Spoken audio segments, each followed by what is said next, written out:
అందరికీ నమస్కారం. నేను మీ ప్రవీణ్ రెడ్డి, ఎల్బీ నగర్. మనం చూస్తున్నాం హుజురాబాద్ పిచ్చి కుక్క గౌరవ ఎమ్మెల్యే పాడి కౌశిక్ రెడ్డి గారు కాంగ్రెస్ పార్టీని ముఖ్యమంత్రిని ఉద్దేశించి అనేక వ్యాఖ్యలు చేస్తున్నారు. అయినా కానీ ఒక కార్యకర్తగా చాలా బాధపడతాం. ఎన్ని రోజులు మేము కార్యకర్తలే కొట్లాడాలి? ముఖ్యమంత్రిని పార్టీని అంటున్నా కానీ కాంగ్రెస్ పార్టీలో మంత్రులు ఎమ్మెల్యేలు ఎందుకు స్పందించలేరు? మీకు స్పందించే బాధ్యత మీకు లేదా? నేను వ్యక్తిగతంగా నేను ఆరోపిస్తున్నా, ఈరోజు కాంగ్రెస్ పార్టీలో కోవట్లు ఉన్నారు. ఆ కోవట్లే పాడి కౌశిక్ రెడ్డి ద్వారా ముఖ్యమంత్రి రేవంత్ అన్నని విమర్శింపజేస్తున్నారు. ఈ కోవట్లు దయచేసి మీరు గతంలో కోవట్ పని చేసిండ్రు, ప్రభుత్వం రాకుండా అడ్డుకున్నారు. ఇప్పుడు ప్రభుత్వం వచ్చినా కూడా మీరు ఉన్నత స్థానంలో కూడా ఈ కోవట్ రాజకీయాలు ఎందుకు చేస్తున్నారు?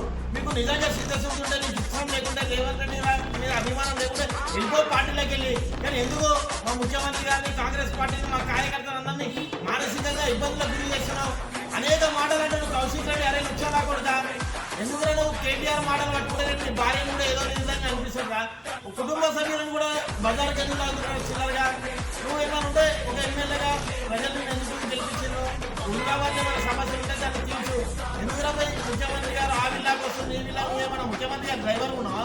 గతంలో ఉన్న డ్రైవర్ గా ఇష్టం ఉన్నట్టు నోరితే ఏం వచ్చినట్టు అది మాట్లాడుతున్నావు. ముఖ్యమంత్రి గారు రేవంత్ అన్న మీరు కూడా ఇలాంటి లుచ్చనా కొడుకులు అందరినీ కూడా రిమైండ్ చేస్తే భవిష్యత్తులో ఇలాంటివిగా మనకి పార్టీ పరంగా ఎలాంటి పార్టీని విమర్శించే వాళ్ళని ఎవరినైనా సరే వాస్తవాలు కాకుండా అవాస్తవాలు విమర్శిస్తే కఠినంగా వాళ్ళని రిమైండ్ చేయాలి. రిమైండ్ చేస్తే ఇంకో నాయకుడు మాట్లాడడానికి భయపడతాడు. గతంలో కేటీఆర్, హరీష్ రావు, కేసీఆర్ ఏ విధంగా మన కాంగ్రెస్ కార్యకర్తలు అలా ఉత్సాహాలు చేసినారు?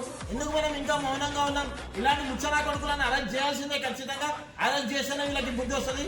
కౌశిక్ రెడ్డి గారు మీకు చెప్తున్నా, మీరు ప్రజా సమస్యలపై పోరాడండి. ఎద్దులాగా పెరిగిన కాంగ్రెస్ పార్టీ వల్ల నీకు ఎంతో అంత ఇమేజ్ వచ్చింది. మళ్ళీ నువ్వు కోవట్ల మాటలు పట్టుకొని మొత్తం ఎటు కాకుండా పోతావు, కోట్ల చుట్టే తిరగవలసి వస్తుంది. కోవట్ల మాటలు నమ్ముతాయని మీకు ఈ సందర్భంగా విజ్ఞప్తి చేస్తున్నాం, అదేవిధంగా హెచ్చరిక చేస్తున్నాను.